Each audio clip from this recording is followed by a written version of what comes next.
Welcome back to another episode of Scryer's Room. I am your host, Famfare. I'm Kevin. I'm Mario. And we're going to get back into our Dark Elf series. I'd like to start off with a little aside about the Elven language. Yeah, just something to establish before we get too far into this. Yes, so it's a very interesting concept. So the Elven language is called Eltharen, right. And it is apparently the closest thing to the language of the Old Ones, and it is an innately magical language. And there are 4 dialects of Eltharen that include Tar Eltharen, which is used by the Aesir or the High Elves of Ulthuan. Mm-hmm. Then there is Druhir, which stemmed off, and that's what the Dark Elves speak. It's much more a lot consonant heavy and a lot more harsher of a tongue. Mm-hmm. Then there is Fan Eltharen or Fan Eltharen, which is what the Wood Elves speak, the Asrai, and we're going to get to a little bit about them later on in this episode. And then there's the 4th dialect, is just called Magic with a K. And magic! Yeah, and apparently that's just the Eltharen mixed with Old Reichspiel, so human wizards can cast magic. So that's a little fun fact there. I like that they have Latin, and then they also have Latin in parentheses, wizard. So I was thinking that so the High Elf one is French, and then Druki is Russian, and then the Elf one is Gaelic or something, and then I can see that. And then Magic is just English. I was actually thinking Magic is because it needs to be different from English, because Old Reichspiel is Old English and Germanic. Yeah. And then you get to early to pre-modern English with current Reichspiel, which means that it still needs to be different from that. So it's just like a Cajun swirl of French and gross. It's awesome. We last episode we had talked about how Malekith had forgotten about his bearded friends in the mountains. Yeah. After getting his ass kicked out of Ulthuan again. And so he goes back to Nagaron to lick his wounds, and he starts thinking, what about Snorri's folk? What are those guys doing? How can I exploit them? And so he decides to take some captured Aesir armor and banners, right, and just start raiding the dwarves. Take all their shit, fuck them up, burn their land, kill everyone. Really make those dwarves hate guys that dress like this. Yeah, really make them hate guys that look like this. That's the scheme. That way, when I show up in my Raiders outfit, everyone will be like, this guy's not one of them, but he's still one of the pointy ears. Yeah, he's still a bad dude. Look at all the spikes on him. Yeah, so the dwarves envoys are like, dude, what the fuck? And so they send an envoy to the Phoenix King. Yeah. They're like, why would you do this? Yeah, why would you do this? And we had established, in the first episode, I had told you, Kalador is a name I have grown to love and hate. But let me tell you, it started off with hate, because I was a dwarf player, and it is the war of vengeance to us, not the war of the beard. So in Warhammer, there's the reason that elves and dwarves are at war is the War of the Beard, right? Yes. We're about to bring up this event. So, Kalador II was known for his impetuousness and his impulsiveness. Right. And so this dwarven envoy shows up, and it's like, bro, we're supposed to be cool. The guy before you was cool with us. Why are you attacking? And Kalador is like, we didn't do shit. What the fuck are you talking about?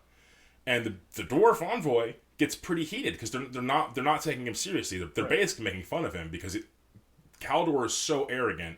He's just not taking. He doesn't see them as equals. He sees them as lessers. Like he's an elf or something. Yeah, and the dwarf being insulted. Kalador is literally becoming the origin of all of the racist propaganda posters that the dwarves have for elves. Mm-hmm. Something that he did in this meeting. Mm-hmm. It just gets telephone gamed all the way around, where that's why we hate elves. Well, basically, it's the way I look at it is, look, if you're going to be racist, to another race, which is,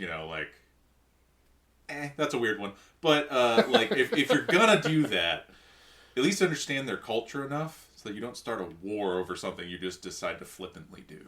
Yeah, if you're trying to make a joke and you're actually starting a war, you're kind of an asshole. Yeah. And, Kalador ended up doing that. So, yeah. Classic Kalador. So, basically, they weren't taking this guy seriously. They weren't, listening to his demands. Right. And so he drew his weapon. He drew his weapon in the Phoenix King's court, take me seriously. That's a death sentence in Elven society. You draw a weapon in the Phoenix King, we cut your fucking head off. But they're like, oh, he's a dwarf. He doesn't know. He's just a stupid little beardy midget. Right. Let's just shave off his beard. Also, dwarf ambassador, you should know what Yeah, it goes both ways. It goes both ways. I agree. Like, yeah, I agree. He started it. He should have known. But you should know that too. You should have known. Stop being racist to each other. But arguably, it would have been better to kill him. It would have been 100 times better to kill him. Let me tell you, because literally, he takes out his weapon to be taken seriously, and they think, let's not kill him, let's humiliate him and send him back to this people that we're conveniently forgetting famously have a book called the Big Book of Grudges, upon which their entire culture is ready to war.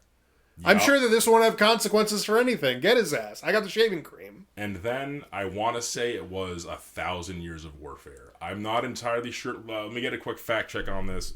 The war for 10,000 years. For a very darn long time. I want to say it's at least 800 years, but it was a very long time. Depending on how funny you want to be with the universe of 40K and Warhammer. For 40,000 years. Well, which,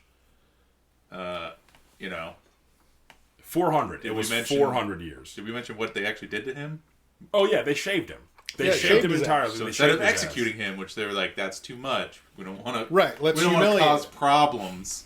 They decided to do the worst thing you could have possibly done. They did the worst thing they could have done to him. They shaved his ass. Yeah. And they sent him on home, dishonoring him entirely. Yeah. And then... It would have been even slightly better if they shaved him and killed him. Yeah. No, 100%, because at least he would have died honorably. Yeah. You know, we would have been humiliated, but he still would have, he came back with with his tail between his legs, and cowed and stubble broken. on his lip. Yeah, and the honor of the dwarven people was wounded with him, and yeah, so the current High King, I want to say Gotrek Starbreaker, at least he was the High King when this shit ended 400 years later. Right. Yeah, they started warring. War were declared. Yeah. And at first, the elves were like, "Oh, they're just mad, dude. Don't kill any of them. They're just mad. They're not actually fighting us. It's not a real war." And they're then just continuing to infantilize and not take them seriously. In the High Elf Codex, or Army Book, it literally says that the first few battles, the elves were instructed not to kill any dwarves. You defend yourselves, wound them if you have to, but we're not killing anybody. And all of them died. Yeah. The first few battles were massacres, entire slaughters, entire villages, massacres. Meanwhile, getting chopped at the knee like a tree. Yeah! And it was brutal. And things really escalated when I don't know who killed him. It might have been Kaldor, but the prince of the dwarves got killed in combat. And at that point, it was like, okay, well, now the grudge is so deep that there's no actual right. But there's no way out of this. This is just this doesn't end genocide. Yeah. We're kicking the elves off the continent. Yeah. That's how this ends, when you're all gone and dead. Yeah. And so they go back and forth, sieging, taking settlements, losing settlements, and both of them are just whittling each other down for 400 fucking years of this shit. While Malekith's back in Nagaron, just fucking and drinking, a long weekend to him, ending in 400 years of warfare against his enemies. As the Nagarothi just breed and enslave and repopulate and raid and thrive. Does he have a mouth? Yeah. He can actually, he open... I'm pretty sure he does. His helmet looks like it's entirely sealed, but I don't know. I'm assuming he has a Darth Vader thing going. I don't know if the helmet comes off. Because I was just imagining... Well, at first I was like, oh, sipping from, a glass of wine or something. But then it switched to, no, it's a straw. It's a long... it's one of those long, loopy, crazy straws. Yeah! But it's just him just sitting back, hearing about them warring, and it's just like, God, I love being an asshole. God, I love being the worst.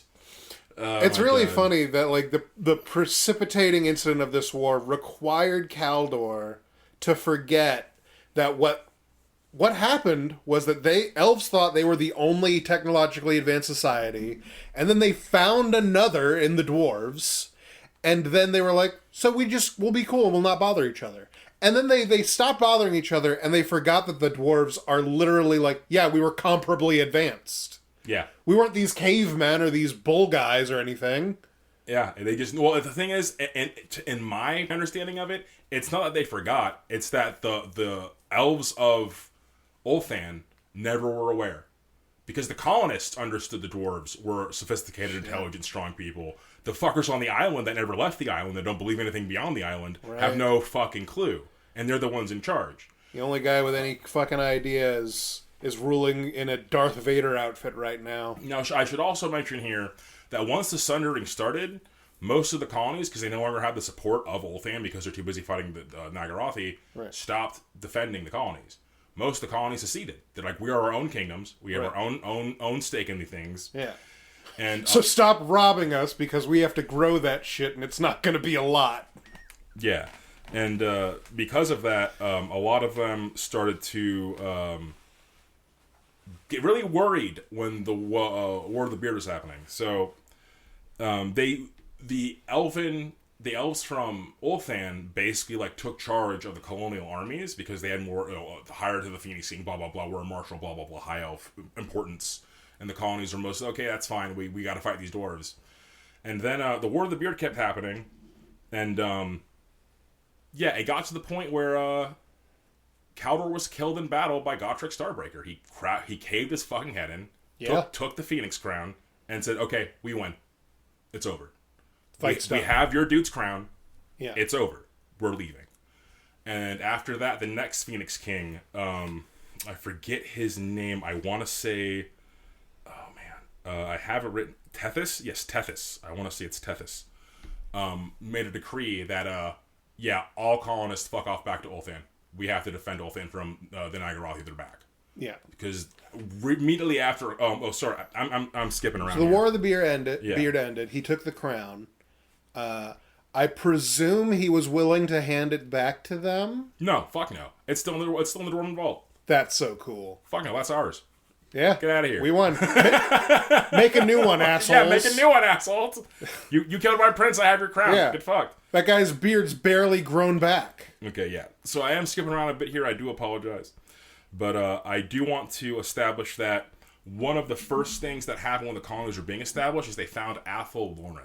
We had mentioned Athel Loren previously with Yvraine, the Everqueen, the first Everqueen, and her friendship with Durthu and Averlorn, and how when Nakari came to eat her children, Durthu tree-stepped with Yvraine and Moralian and fucked off to Athel Loren, and they didn't want them there. Mm-hmm. And then they let those two children sleep in stasis while the Great Catastrophe happened, and then they let Yvraine come back so she could be the new Everqueen, and her brother was her defender. And when they decided to do that, remember the Athel Loren said, "You owe us." Yeah. And we're gonna play on that now. So one of the first things the elves found was Athel Loren, and they tried to settle it, and it didn't let them. So the forest is sentient. The trees can move. They're magical. The trees do magic. So if you try to walk into Athel Loren, it can be the case that you end up walking out of it at the same time, and you literally just turn around and you have no idea you did that. They can make you go from one end of the forest to the other in a second. It's just fey shenanigans. Like, and they thought, I won't be fucked on this. I'm building a cabin in those woods. Yeah, and they kept trying, and eventually, like, you know what, woods? You'll come around. And so they just settled right outside, and they built these waystones so that the spirits wouldn't leave the forest. They didn't really work too well. It kind of worked, but people still got. Mm-hmm. But yeah, so a whole bunch of elves settled next to Athel Loren. They're like, yeah, this is pretty cool. We live here. Haha. War of the Beard happened. The call was given out. We're fucking off. We have to go fight the Dark Elves. They're back. And all of the colonists are like, hey, that's actually a betrayal. Like, fuck you. What do you mean you're abandoning us? Like really? For real this time? That's it? We have to leave our homes? Well, fuck you people. We're independent now. Yeah. And so all of the remaining colonies basically just were off. We're not high elves. Fuck you people. You abandoned us. Yeah. And the dwarves, eager to get to Cleveland, so they come down from the holds during the winter to go fuck up Athel Loren, and they can start hewing trees, fucking them up, and the forest is pissed off about this. Like, it's a sentient forest, it's mad, doesn't like being attacked, doesn't like being chopped down. And they don't have any Argonians to summon. They don't have any Argonians on the tree Wi-Fi. So instead so Durthu is one of the only forest spirits who's still awake, and he gets fucked up by the dwarves, and he decides, all right, Athel Loren, we gotta pull the forest back, and we're going to tree step these guys into the elven settlement. Now, what's tree stepping? Shadow step, where you just teleport into someone's shadow. Oh, you can just teleport through the tree? Yeah, you just teleport through the tree. Hell yeah. Yeah, the what elves can tree step. That's like a classic D&D ranger or druid thingy you can do. Yeah. You can just treat... Yeah, so every time I mention... Yeah, it makes sense. Yeah. I just wanted to make sure that I was grokking you. Yeah, no, I do sometimes give a lot of things for granted when I speak. I do apologize. But yeah, so they tree step the dwarves into the path of the settlement there. Right. And the elves are like, oh, we're under attack, shit ass. And they just start slaughtering the dwarves. And they'd start doing guerrilla tactics in the forest. We're definitely not listening to that first letter that said don't kill any dwarves. We're well past that. Well, at this point, yeah. It's been 400 years. We're well past that. Yeah. Oh man. Yeah. This is after the War of the Beard? Yeah. Caldor I thought this was just happening at the same time. Caldor was killed, and they said, all elves, fuck off. We're leaving. All elves come to Ulthan. Right. We're abandoning the rest of the world. And these elves said, fuck you, we're not doing that. And immediately after that, the dwarves were like, okay, time to clean up the world. Like, only a few elves left. Let's get to hewing. Yep. And so, yeah, these elves are, like, fighting in the forest, and the forest is helping them. It's, like, moving them around, thwarting the dwarves. Like, they'd, like leap behind a tree, and they'd be, like, 5 trees over, shooting a bow. And so the dwarves can't kill, they can't cut, so they fuck off back to their holds. And the elves are like, yeah, hooray, we win, yeah, hooray. And, they didn't want to leave the forest because there are dwarves outside. It's scary out there. Yeah. And for some reason, the forest doesn't seem to be bothered by us anymore. We're just chilling here. I think we should keep chilling here.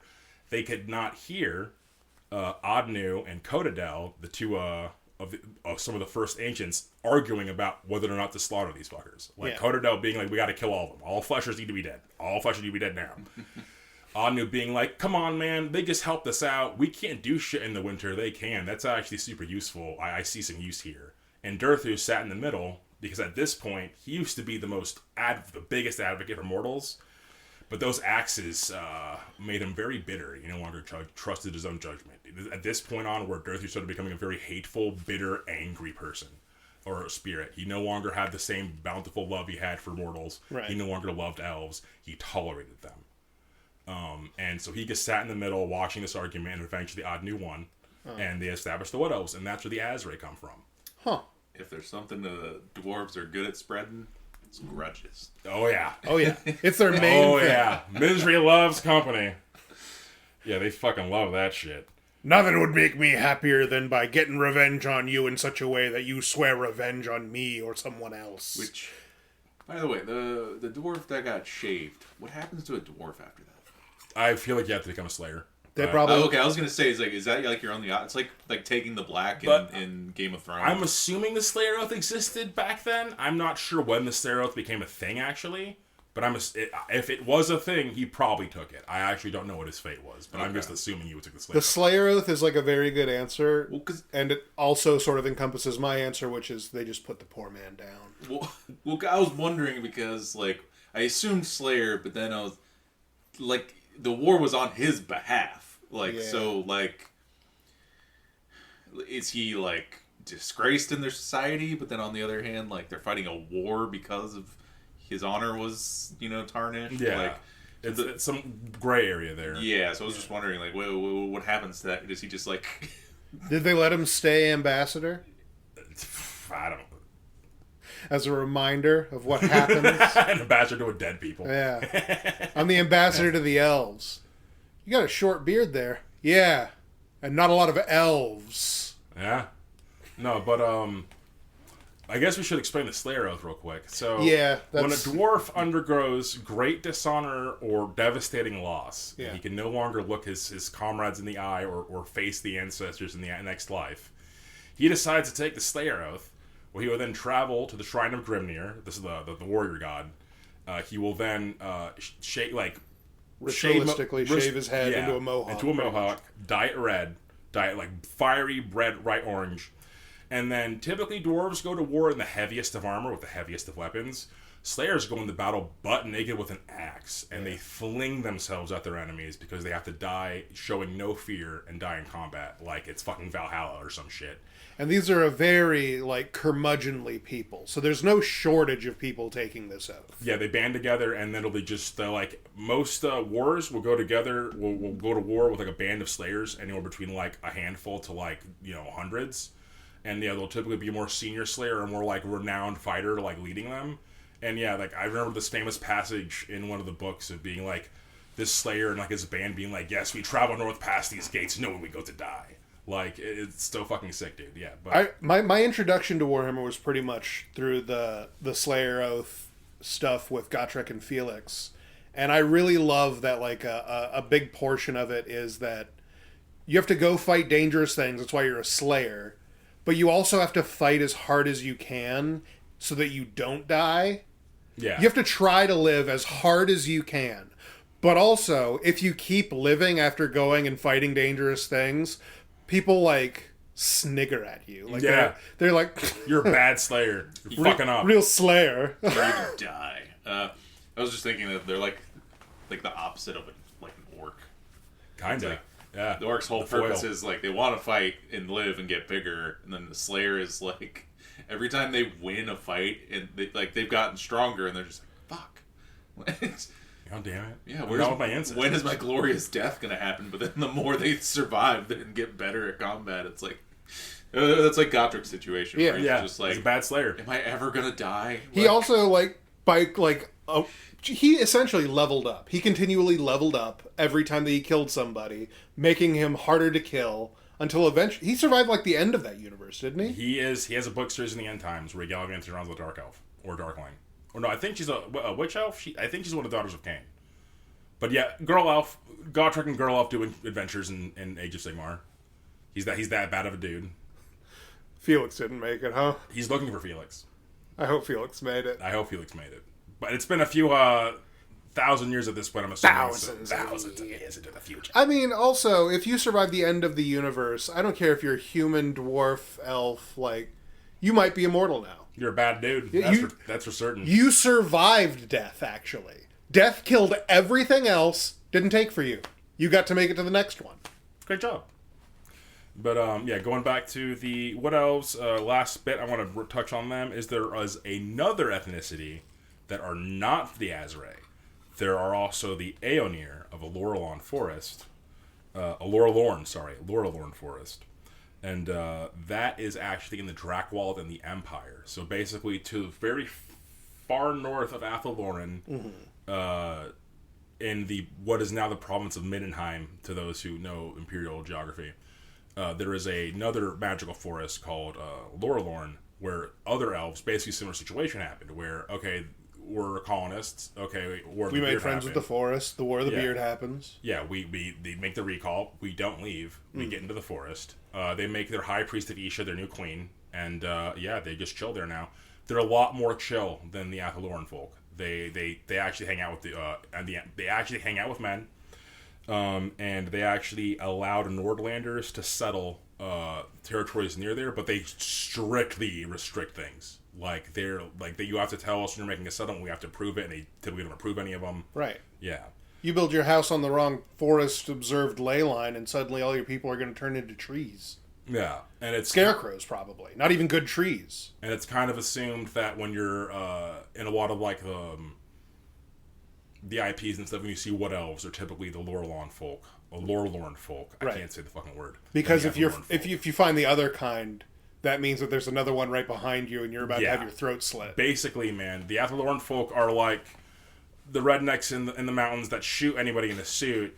And the Lorelorn folk are like the hillbillies. They're like, oh, you want some moonshine? Like, that's the complete... Looks similar, different folk. Different folk entirely. I was thinking it's the difference between hippies and... Or it's the difference between, like, the meme of the badgers in England, and it's like the cute cartoon badger, like, aw, isn't it sweet? And then badgers in America, and it's just like... frothing at the mouth, red-eyed demon. That's the difference between wood elves and these forest elves, who are nice, chill hippies. Yeah, so that's enough about the wood elves. So, after Calbro got fucking wrecked, the High Elves elected Caradriel. That to the next Phoenix King was. It was not Tethys, it was Caradriel. My apologies, Tethys came later. God damn, dude. I was about to... What's the forest you can't name? Lorelorn? So, just not Lothlorien from Lord of the Rings. There you go. And then, what is this guy's name? Not Galadriel. Yeah, I was gonna... Caladriel? Yeah, this is the... Pretty heavy-handed there, Well, this is the Phoenix King, though. This is not the Lorelorn Forest. This is the Phoenix King. No, but all of these things being in one IP, it does have a smell Under to no it. illusion. Under no illusion. But yeah, he's from Yvrace, which is one of the eastern provinces. And he's the guy who ordered the recall. He was like, everybody, we gotta fuck off. Mm-hmm. And that move planted the seeds for Brettonia, the Empire, and the Wood Elves, as we explained. It planted the seeds for the Empire because they abandoned that entire section of the world that they had cleared out for them and left a bunch of like settlements that people settled in the ruins. And then for Brettonia, literally one of the elven gods, this big spoiler, one of the elven gods is just the Lady of the Lake in drag. Right. Yeah, they're like, oh, yes, human champions, let's do my bidding and you will be blessed, yes. Because they wanted mortal followers, they were denied the right to make more another race, so instead they just adopted people. That was I've got to make a whole friggin' religion now. Or Lilith, something like that.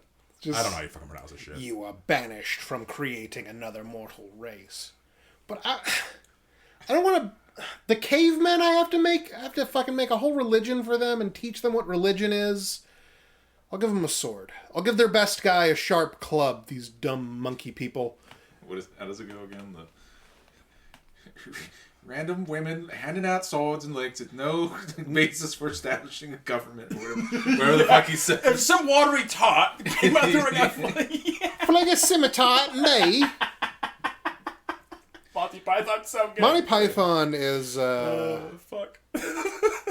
a kind of nerdery that, like, even though you know it makes you a fucking nerd-ass nerd, to quote it, yeah, you can't stop yourself. That's one of the most boomer things I have. Is like, even when I was a kid, referencing Monty Python, people are like, wow, you're old. Well, that's also just one of the best scenes in the whole fucking movie. Oh, yeah. I'm 37. Yeah. What? I'm 37. Random ass. I'm not old. Surf. Just this poor old talking woman. Bad shit. Like the government. But is that the actual situation though? Is it a King Arthur situation? Like actually handing out? A watery tart handed him a sword and said, "Giles the Briton, I choose you to defend this land." And then he led a crusade against the orcs, and they literally had fey magic on their side. So all of the people in that section of the old world were like, "Okay, yeah, we're all on the same page. Lady of the Lake owns this bitch," and they are the only civilization that actually sees their god. Like, this is one thing Brettonia has over everyone else. That's like the level of like certainty that you can get in your deity that only chaos could provide you. That's what I'm saying. Up until it's them and chaos. And the thing, you never see Khorne. You just see his blessings. Literally every Grail Knight, like part of like the way the Brettonia society works, every knight basically has to like digivolve up the ranks, and then when you become a Grail Knight, you are in the pool to become the next king of the Brettonians. Only Grail Knights, like proven Grail Knights, are eligible to lead the people. So they have this whole process of you have to be the biggest, like, Galahad, Giga Chad, like, fuck King Arthur's wife. King of the Britons! Yeah, you have to be just the most Arthurian legend you can be. And if you're a bad enough dude, you too will be eligible to be the High King.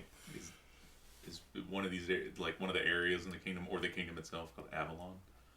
I do not remember. Okay, alright. I was just trying to tell how much they actually ripped out of the legend.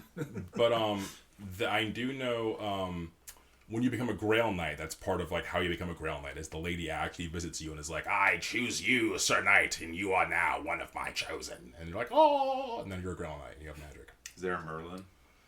I want to say there is. Well, no, there might be. Like I said, I don't know shit about Brettonians, but they do have the Fey Enchantress, which is basically Morgiana, Morgan the Fey, haha, but she's not evil, she's good. Yeah. She is the avatar of the lady. Oh, so okay. the Fey Enchantress will actually choose daughters of the nobles and be like, yeah, we're taking her like the Fey, bye. And they just train them to be agents of the lady. They're called the damsels of the lady. And basically they come out and they're like life wizards. They do like wholesome magic and they're pretty good with it. They don't miscast often. And they have like authority of the lady. Otherwise, Brettonians hate women. That's actually kind of a nice... And in Warhammer, too. I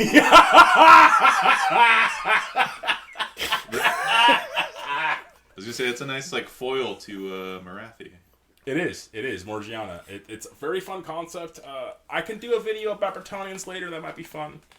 But this is supposed to be about Dark Elves, and I've hardly talked about them. Yep, sorry, I was just curious. No, for sure. I'm happy to indulge. But yes, so Galadriel basically said everyone needs to fuck off, go back to Ulthuan. Yeah. That planted the seeds for all these other civilizations. Yeah, didn't work out so well. And then, Galadriel would appoint Tethys to lead his armies. That's what fucking happened. Gotcha. And they were to scour Ulthuan of all the Druchii. And then Malekith unleashed his new weapon as they were about to push. So at this point, in the Sundering, the battle, the Dark Elves have the northern half of Ulthen. They have Nagarath, they have the surrounding territories, or have influence in the surrounding territories. And it's been kind of a stalemate where it's like the north versus the south. At this point, Tethys is appointed. Get them the fuck out of here. And so he leads a big old crusade. They push them out of all the other Elven or High Elven territories. They push them out of Nagarath, or push them to Nagarath.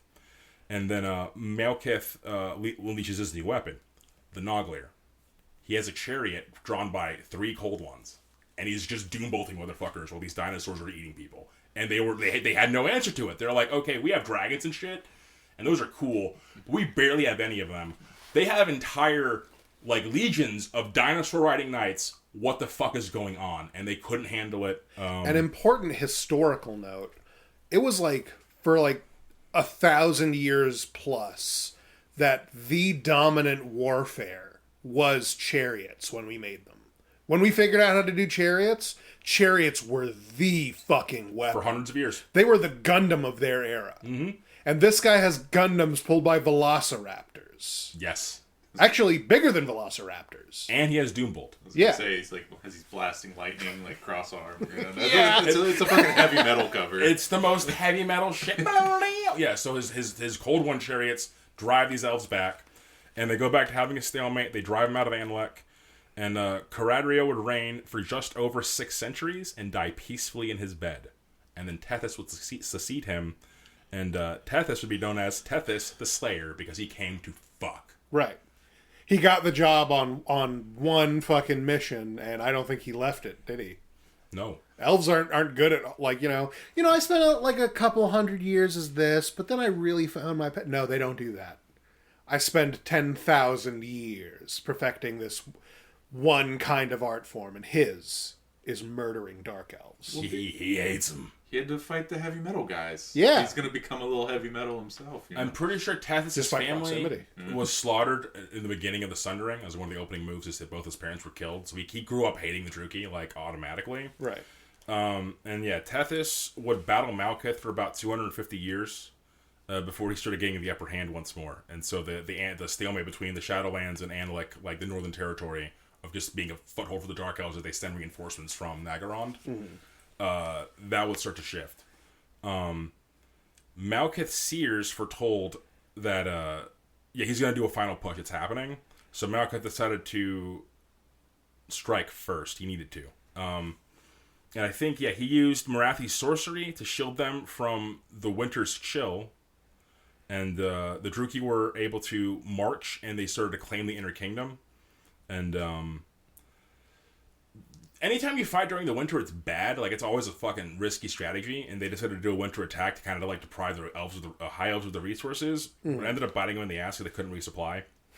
Classic Napoleonic style of fall. Yeah, just how it goes, man. Yeah. And so they ended up having to abandon the Inner Kingdoms and fall back to Anlek. And then Tethys was able to push them out of push them back into their territory and siege Anlek for about 200 days. And then at that point, Malekith was defeated in battle, and all of the Druchii had to abandon the Shadowlands, and they went to the Blighted Isle, where the Sword of Cain was. And that was their last stand. They're like, okay, we have no more ground to give, and we don't plan to. And it was one of the bloodiest battles the Elves fought, where they just killed every single Dark Elf remaining on the island. And shit ton of High Elves died too. Yeah. And Tethys would come across the Sword of Cain. And he, unlike the previous Phoenix Kings, didn't have it tattooed on his hand to not grab it, did he? He didn't. Of course. He didn't. And so no one actually knows. The only thing that saved 3 different Phoenix Kings was as they reach for it, looking at their hand tattooed on it is, don't pick up the Sword of Cain. So no one actually knows what happened. But what is known is that Malekith knew this shit was going to happen. He was always paranoid about the Phoenix King picking up the Sword of Cain and doing what his father did and basically usurping him. So he hired assassins. I guess you should take a minute to go to one of the other cities of the Druchii. I kind of skipped over this one in my gusto. So the cult of Cain is the dominant religion of the Druchii. Right, they're murder boys. And one of the cities to the east of Ghrond, that tower they made, sure, they established another city called Har Ganeth, and Har Ganeth was given to the Cult of Cain. So Har Ganeth is the capital of the Cult of Cain, or the biggest temple of Cain is. And I said previously, Har Ganeth is the city of the Druchii where I think there's no way anyone is alive. You do not have any people. Your society does not make any sense. This is not sustainable practices. This doesn't make any goddamn sense. They worship specifically unjustified killing. People get murdered in the streets, like, every time you and hear that's about good them. and holy then. Yeah, it's a good and wholesome thing to do, is just slaughter people in the streets. There is no way anything gets done when that is your policy. Oh, no way. Yeah, oh, no fucking way. But yeah, so Malekith gifted Halibron, the chief priestess of the Cult of Cain, the city of Har Ganeth, and that is where we get the eponymous Har Ganeth executioners, who are one of the basically like subcults of the worshippers of Cain. They carry these drakes, which are like these huge fucking greatswords that are curved, and their whole thing is killing in one blow, the killing strike. So they will literally sit and do the elven thing and, like, with razor sharp precision, look at you and wait to the last second to swing and cut your head off. They're just a bunch of samurai movie guts guys. Both great swords. And so their whole thing is to kill in a single blow. They will go out of their way to do this. They will, like, parry and not do anything until they know they're going to cut your head off, and they'll do it. I was gonna say they're waiting for the fucking JRPG, like, critical attack. Like, they need the wind scar. You have to strike just before the attack hits you. Everyone knows that you have to wait for this exact moment before you press X. Get the parry frames. So that established the Har Ganeth executioners, and then another one of the temples they established is the Assassin's Temple. Right. And so Cainite assassins become a thing. They're the most. The Assassin's Temple. Right, dude. Dark elves are so fucking. There's no way anyone's alive. No way anyone is alive. Have you given your tithe to church? Well, so they can pay the assassins. And another important thing I want to bring up, I touched on this in the last episode about the difference between Khorne and Cain. Yeah. So, I wasn't able to articulate myself properly last time. I got my mind jumbled up. It happens a lot when we get into these episodes. But, basically, Khorne is the worship of indiscriminate rage and slaughter. Pure bloodlust, mindless killing. Right. Cain is about murder, precision, accuracy. It's an art form. Right. It's a deliberate. It's he not cares about motive. Yeah, this isn't something about something stupid like violence. This is about something beautiful like murder. Yeah. So like, you know, premeditation versus like an act of passion. Yes, exactly. He's not the god of manslaughter. No. He's the god of murder. We need means, motive, and opportunity. Deliberate, efficient, surgical. That is the main difference between Khorne and Cain. Like, Cain is about the art form and, like, the glorification and, like, the prestige, you know, like the accolades. Right. Whereas Khorne is, blah, blah, blah, blood for the Black God. Like, that's all you need for him, man. And he's happy. Cain doesn't care about that. That's stupid. Like, you can still screech like a banshee, sure. Don't get me wrong. You gotta have a battle cry. I'm very stupid. But it's not just guttural, stupid rage frothing at the mouth. That's not Cain. The witch elves, sure, they take drugs, but don't worry about it. It's just so insane. It is. It doesn't make any sense. At all.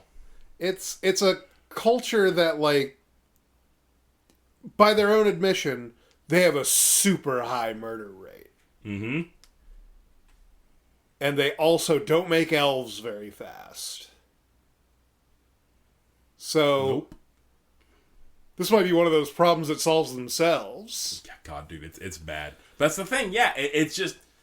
It should be a problem that solves itself. It doesn't make sense that it isn't. It is no wonder that it took 400 years for Malekith to have enough dudes to come back to fight Ulthan again. Yeah. They're too busy slaughtering themselves in Har Ganeth like a bunch of dum-dums. You take 3 steps forward and 2 steps back every single time. It's going to take you quite a long time to get to them. We're calling the weak of our numbers. Shut the fuck up, dude. Get out of here. If you're calling the weak of your... Why don't you let the enemy call the weak of your numbers? Yeah, isn't that more efficient, motherfucker? Like... They'll get tired.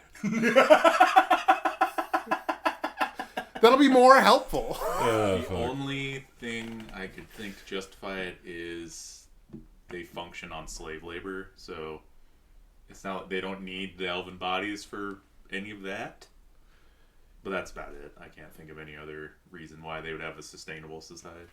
Yeah, Nagaroth, you're strictly warriors and like cool things, like any sort of like menial shit. They outsource that to things they capture. And this isn't even like 40K where like you could murder a guy and just like really like just kill him cold blooded. You hate this motherfucker, and then also pick up his soul stone and put him in a new body because there are only so many elf guys left. You could a Kane cult in 40K would do bananigans numbers. One of the things that 40K does that solves this problem is that so one of my favorite little bits about the Drakari, the Dark Eldar, is that they're like elite units. So typically in the game, there's like the troop choice unit. It's like the basic troops. Yeah, and there's usually like a little upgraded like veteran version. There's the Dark Elf Warrior, who's just a little shit with the splinter rifle, and their elite version is the Kabbalite Trueborn. Why do you think they're called Trueborn? Yeah, because they weren't grown in a vat. Yup. Yeah. They literally, the way the Dark Eldar solve their population crisis is that the homunculi just routinely clone people and dump them on the streets of Kamarog and say, yep, figure it out. New elf batch, hot off the press, new batch of elves. And if you get enough money and enough, like, fame and recognition to be able to sire children and, like, actually have a stable relationship that has anyone gives a shit about, this guy is a feat. Yeah, this guy fucks like that? Wow. I'm used to just getting fucked. Yeah. This guy's having sex in a way that it makes kids. It's crazy. Crazy. And yeah, so being like born from They're all in BDSM gear with their clone buddies, no belly button looking motherfuckers. Showing off their navel like, what's up, motherfucker? I'm better than you. From the vat. You're awesome. From the vat. That's fucking... Goddamn. Yeah, all right. Terrible. But yeah, so Canaanite Temple. Yeah. Established in Har Ganeth. Silly concept. But yeah, Malekith's like, hey, Canaanite guys, handle that. So he had some guys lying in wait at the altar of Cain. Right. Ready to fuck this guy as he tries to draw the sword. He does attempt to draw the sword. Now, we do not know how that went down. But what we do know is he fucking died. He did not make it off that island. But what we don't know is, did the assassins kill him, or was he struck down by his own men? Right. Because they did have the tattoo. Yeah, because, like, apparently he went for the sword, and the White Lions killed him. They were like, no, we're not letting that happen. That is one of the ways that was told that went down. Mm-hmm. It's supposed to be, Warhammer loves are like, obscurity, like, they never tell us what actually happened. But, Malekith did send assassins. Motherfucker did get killed. But one of the tellings is that his own men killed him. Like, they killed the assassins, and then he was going to take the sword. And they're like, no, not letting that happen again. No, you're not doing that. And thus ended the reign of Tethys the Slayer. And we moved on to another Phoenix King. How long was he Phoenix King? I want to say at least 250 years, because he was battling them to, like, a stalemate until then he finally got the upper hand. Right.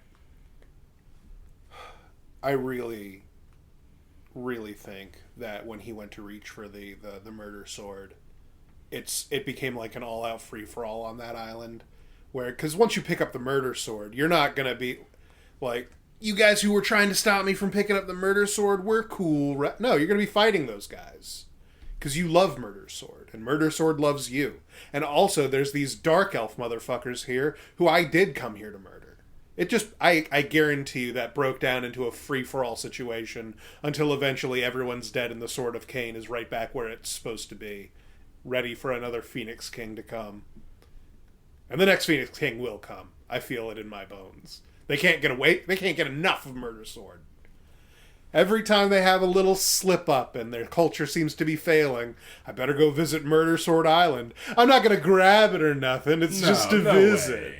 I'm just going to take a peep. I'm just going to see it. I'm just going to see it. I just want to see it. Put my hand on it. Rest a little. Just take a selfie with it, Yeah. Just a little something. Just a little something for the memories. Yeah. Oh. All right. Next Sword of Cain guy. But, that would basically tie up the Age of Relentless Spite, and which would bring us to the next age, which would be the Age of Hateful Peace. Okay. Which is mostly just a series of, like, minor events and skirmishes. Like, they can't do a whole lot. They got their asses kicked again. Yeah. So, but the high elves are also like crippled from the Sundering. Yeah, they had essentially a massive war with like an equal army, essentially, just full of dicks. Mm-hmm. And this would basically end the event that would be called the Sundering. Now it's just, okay, there are dark elves and there are high elves and they hate each other. Right. So now we've finally come to the point where there are dark elves, high elves. Are the wood elves separate yet? Yes, the wood elves. Basically, the second Galadriel gave out the order to fuck off back to Ulthan, the wood elves became wood elves. Man. Because they said, you have failed us too many times. Like, we don't owe you shit. So, like, now that, like, high elves and dark elves and wood elves, and then unrelated convergent evolution, hippie wood elves, these are all separate groups of people. Like, how would you describe their, like, difference now at this point? The wood elves I would say, are basically a healthy balance between the other two poles. Like, wood elves are not very wholesome. At least the Athel Loren ones are not very wholesome. They're very hostile to outsiders. Right, they're Charlie and the Trees style elves. And they just take people sometimes. Like, they have things called wild hunts, where they just get whipped up into a frenzy and go out and get slaughter Brettonians. And that's like some classical fairy shit. Yeah. Fear the forest. Yep. So there are certain Brettonians that hate Athel Loren, and there are some like, oh, that's where the lady is from. You got to be nice to the wood elves. That's from where the Lady of the Lake is from. That's where God's from. She doesn't visit them, and she doesn't talk about them a whole lot, so probably don't go visit them or talk to them, but you can just wave, don't burn down the forest. Don't try to do anything with the forest. They'll take your son and replace him with a turtle. And I'm pretty sure the Brettonian Green Knight has something to do with Athel Loren. Don't quote me on that. I mean, that would make sense, because, like, the Arthurian Green Knight. Yeah. And, Gawain. Yeah. Gawain and the Green Knight is the, story about that. There's a really good movie called The Green Knight that is impossible to watch. It's very boring, but it's very cool. Damn, okay. Well, I've been meaning to watch it. I remember seeing it and never got around to watching it. It's one that you need to be able to, like, dedicate attention to. Okay. But yeah, I'd say that describes the Asrai as kind of a balance between the two. The Nagarathi are just ethnically Saurons. Just the worst. Like, they go out of their way to target children for their deprivations. Like, they're just black to the core. They make a sport out of it. Like, who can be the evilest, wickedest, vilest motherfucker? It's like a game to them. That doesn't even make sense. No, it doesn't. Literally, their entire culture is, like, what do you think somebody called the Dark Elves would be into? Not the regular elves. Those are those ones with. Remember Lord of the Rings? What about Dark Elves? Well, I guess they're, like, you know, sort of more evil, bigger. And then when you hear Dark Elves, we have, like, culturally, like, a bunch of stereotypes attached to them already. Not as much as Japan, but theirs are more hentai related for the Dark Elves. But yeah, it's just porn for them. It's just porn for them. They don't. It's fine. It's fetish. That's good. They shouldn't care about them. That's correct. But every, like, Saturday morning cartoon villain, anything where it's like, I believe in meanness and stealing the color from the Smurfs. That shit is just what their entire culture is. Yes. Yeah, they're all Gargamels. They can't help themselves. Rhymed. But another thing I want to point out about the Dark Elves, at some point, I think one of the Sorceresses of Ghrond gave a prophecy that Malkuth would be laid low by a sorcerer. Right. Specifically, like, sorcerer. Right. So, and man. He outlawed all sorcerers from the Dark Elves. He said, if you practice... That's just forward thinking. Right? He said, if you're a male and you do magic, you're not alive anymore. And they're like, what? And then just slaughter. People turned on their, like, siblings just to get his favor. And famously, there is a mercenary company called Mengel's Manflayers. And he famously skinned his brother alive and uses his brother as his banner, and it protects him against magic because he's such a powerful sorcerer. Dark Elves. Not powerful enough to avoid brother betrayal and skinning. No. God damn, dude. Like... Just Dark Elf shit. So, yeah, all of them killed. And now you have to be a big titties goth sorceress to be able to do magic in Dark Elf Society. And all the sorceresses are ritualistically married to Malekith and live in convents. Sort of like nuns. Yeah, evil nuns that do scrying and shit and learn magic from each other.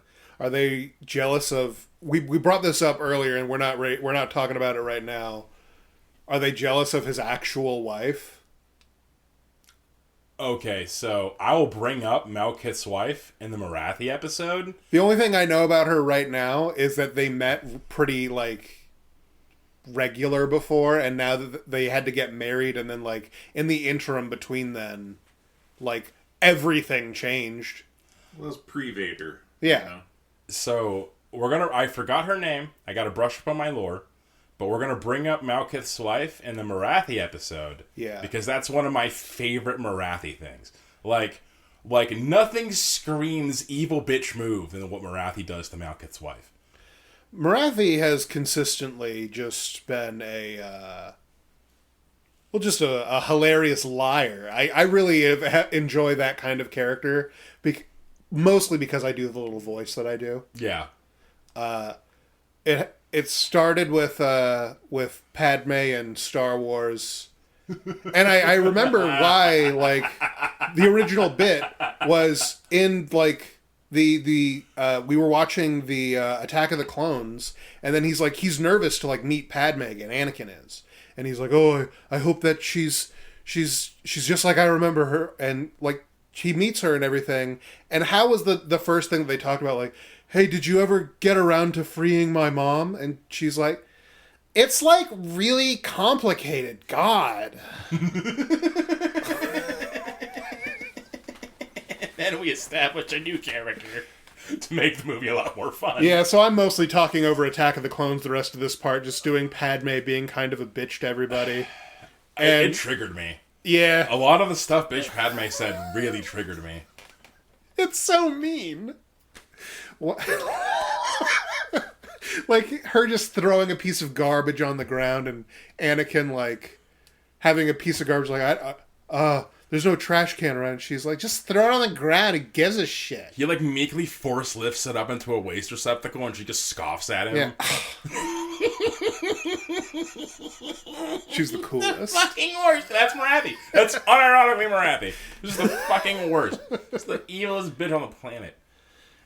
Yeah, but we will discuss Morathi in a later episode. I'm saving that. That's how we're going to cap off this series. Yeah. So to just really deep dive into that horrible, horrible bitch. I mean, a lot of this series did come about because you wanted specifically to bring up a bunch of Morathi being horrible shit. It did. I keep referencing it throughout and the it podcast. requires a lot of preamble, but that's Warhammer at this point. Yup. That's why there's an entire ecosystem of people who are able to make Warhammer videos. So I'm going to draw a comparison. I want you to confirm whether she's, like, as bad, because I don't really know how the timeline of fantasy / Age of Sigmar goes, but is she the Erebus of the setting? Erebus being basically, I would argue yes, the word-bearer Space Marine that caused pretty much the Horus Heresy to happen. Oh, I would argue yes, because Morathi is the epitome of a self-fulfilling prophecy. Morathi was one of the first people to know the demons were coming, if not the first person to know, and no one believed her. And she sat for decades, possibly centuries, screaming at people, guys, the demons are coming. And it was the allegory of the cave. They literally, the concept of demons was completely foreign to the world at this point. No one knew what the fuck she was talking about. It's the equivalent of her screaming about aliens coming. Yeah, so she was just being a spoil sport. Like, we live in a golden world. Everything is perfect. What the fuck are you mad about, bitch? Get the fuck out of here. Yeah, we haven't even gotten to meet the hairy cavemen or anything. And it drove her fucking insane. And she started to speak to the things she saw in an attempt to bargain with them. Hey, you know, these guys may not believe the demons are coming, but the demons are certainly ready to hear her out of it. That sounds very frustrating. Yeah. Namely Slanesh. Yeah. Like, oh, honey, I know how it is. Mortals are so fucking stupid. Men. But she... talking about... She Who Thirsts. Yeah. Can always have girl talk with She Who Thirsts. I was just wondering, because the more I learn about Erebus, the more I'm like, he's actually really good, like, as a character, because he's so hateable. Yeah. Like that's his purpose. Is you're supposed to hate him. But I love that because it's basically his reason was just like I just wanted to fuck shit up. God bless. We don't need no reason to fuck shit up. He was born a serial killer, basically. Like the Night Lords. Like worse than that. Like he has like no empathy, like whatsoever. And then like, this is totally unrelated. Just but real quick, Erebus isn't even Erebus. Right. He killed Erebus and took his place. Oh man. So it's not even his real name. He just assumed the identity of somebody who was a candidate for word bearer, and then just took his place. He was a space marine? Yeah, Erebus was a space marine. He was one of the word bearers. One of the. Well, I mean, he had to be replaced by, I assume, also a space marine. No. There's a candidate. The initiate. Named Erebus, who was. So he got him before they got space marine. Yeah. He wasn't selected. Yeah. Okay. He stole the place of someone who was selected. I was about to say like. Just fucking like you can't just steal their helmet and be like it's me, Erebus. He basically did the equivalent of like bashing a guy over the head and then like putting on a wig to look like him and then take his place in military academy perfectly. Yeah. Ah yes, Cadet Erebus. He did the Char Aznable thing. He did the Char Aznable. It's the man who killed his past. The reasoning they give like why he was able to do it was because the person was like kind of plain featured and then bald and had a fuck ton of tattoos on his face. And so Erebus was just like, okay, bam! And then like literally just bashed him over the back of the head, dragged him into like up some back alley tattoo artist and was just like, put that on my face. Okay, well, based. And then shaved his head and bing bang boom, he's Erebus. That's all you need, baby. Yeah. Before he wakes up, and even more before I just kill him. No, he killed him. I presumed at some point he would need to get information. Like he got the tattoos, and then he just dumped the body off like in a lake or whatever, or like the river. And that tattoo artist is like, shit happens all the time around here. It's the grim darkness of the, I think this is the 31st millennium instead of the 41st. Yeah. But anyway, yeah, this is Dark Elves. Morathi was just giving me real Erebus vibe. I would say comparable character. So in the next episode, I will discuss how the majority of problems in the old world, besides the Great Catastrophe itself, are contributed to Morathi. I mean, we're talking about all of this. Yeah, definitely. And I'm pretty sure everything that we've done, like we've talked about, like, and then this happened and stuff, like up until the point, once we meet Morathi, everything was Morathi's fault. She pretty much decided for it to happen, right? I'm going to make my son Phoenix King, and that's going to require me to, like, spread the cults and... And not only that, not only just all the stuff going on with the High Elves, she's the reason vampires exist, she's the reason undead exist. She caused all of this deep. plot, and then also, she's got her own plot going on. That isn't her main plot. No. God damn, dude. She's doing her own thing. But we're going to end tonight's episode there. Thank you so much for listening. We're going to get with Morathi on the next episode. I hope you guys enjoy it. If you enjoy the nature of this content, you can go and give us a like and subscribe on YouTube. You can go and give us a follow on Blue Sky and our Instagram. And you can support us on our Patreon. Have a good night. Good night, everybody. Bye.